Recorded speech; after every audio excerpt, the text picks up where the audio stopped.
আমার বেশ মনে আছে, বাবা খুব ভোরে বেরোতেন আর ফিরতেন সবার ঘুমাবার পর।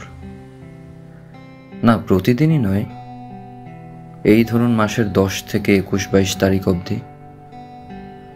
বাড়িওয়ালার সামনে পড়াটা এড়াতেই এই ভোর 5টা-12টা অফিস।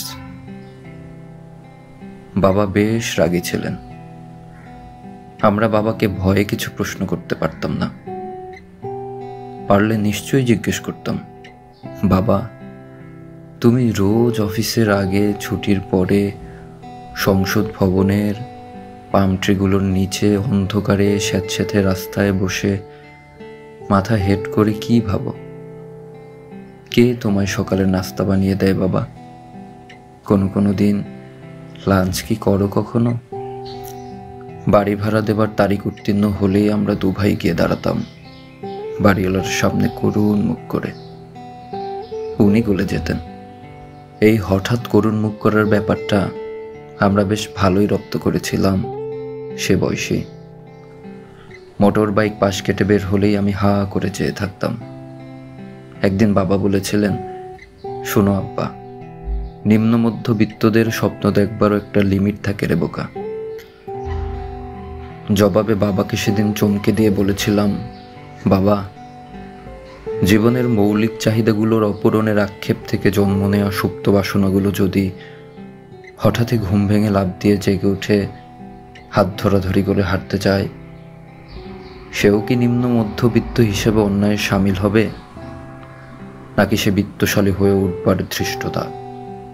বলেই ভাবলাম, কি যে সব ভুলভাল বকে ফেললাম বাবার সামনে। বেশি বলে ফেললাম না তো? আমি নিম্ন মধ্যবিত্ত পরিবারের ছেলে।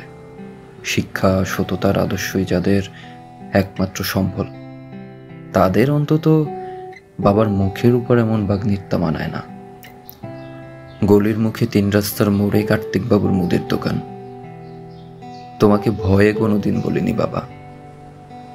ভীষণ হাস্যোজ্জ্বল লোকটির মুখ আষাঢ়ের আকাশের মতো গোমরা হয়ে যেত আমাদের বাকির স্লিপ ধরা হাতগুলো দেখলে। একটা লজেন্সও কোনোদিন চাইতে পারিনি বাকির খাতার কারণে। বাকিতে মৌলিক চাহিদা মেটাতে মেটাতে শৈশব যে কোথায় ছুটে পালিয়েছিল তা টের পেতে পেতে তখন আমিও এক বাবা। চালের ময়দার ঠোঙাগুলোকে কেটে কেটে সেলাই করে খাতা বানাতাম। বছর শেষে আবার তাদের বিক্রি করে নতুন ক্লাসের সেকেন্ড হ্যান্ড বই কেনা। নতুন বই কেনার কথা তো কশিন কালেও ভাবতে পারিনি। আমিষবিহীন পেঁপে ভাজি, আলুর ঝোল, বেগুন ভর্তা খেয়ে খেয়ে কত দিন রাত পার করেছি। অন্য কিছুর চড়া আছে আমাদের বাজারের ব্যাগ চলে যেত সে সময়।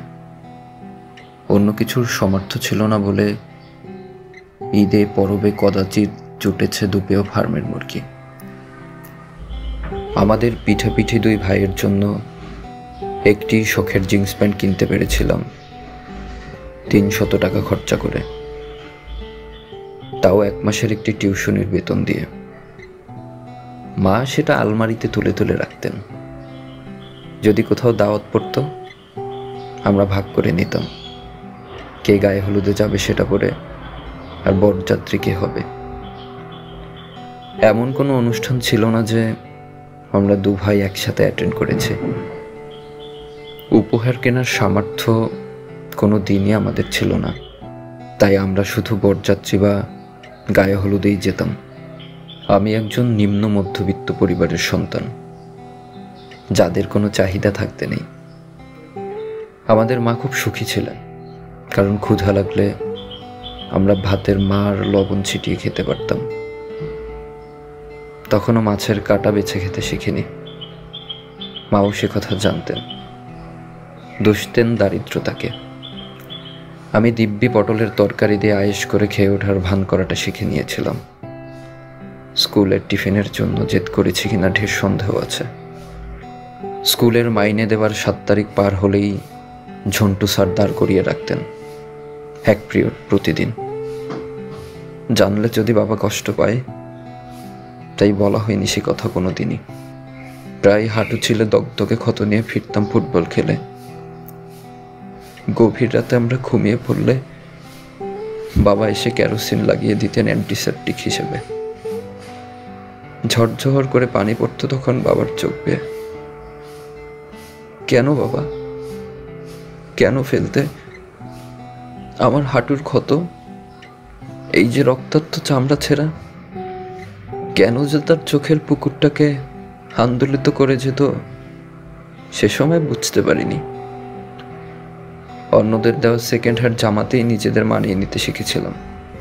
তবে আমাদের মাঝে ছিল পদ্মপুকুরের মতো ভীষণ লজ্জা। কলেজে, ক্যাম্পাসে বা আত্মীয় স্বজনদের কাছে আমাদের অবস্থান ছিল সুদীর্ঘ ও মর্যাদা সম্পন্ন। বাইরে থেকে দেখে বোঝার উপায় ছিল না আমাদের ভেতরের দৈন্যদশা। কারণ শিশুবেলা থেকেই আমাদের দুটো শিক্ষা দেওয়া হয়। এক, আমরা নিম্ন মধ্যবিত্ত পরিবারের সন্তান, আর দুই, আমরা সম্ভ্রান্ত পরিবারকে ধারণ করি। আমাদের বুক, পেট, তলপেট, উদর, বৃহদান্ত্র, ক্ষুদ্রান্ত্র সব ক্ষুধার তাড়নায় ফেটে ছিন্ন ভিন্ন হয়ে গেলেও আমাদের মুখে সব সময় চাঁদের হাসি লেপ্টে থাকবে। আমাদের মুখে সব সময় চাঁদের হাসি লেপ্টে থাকতো।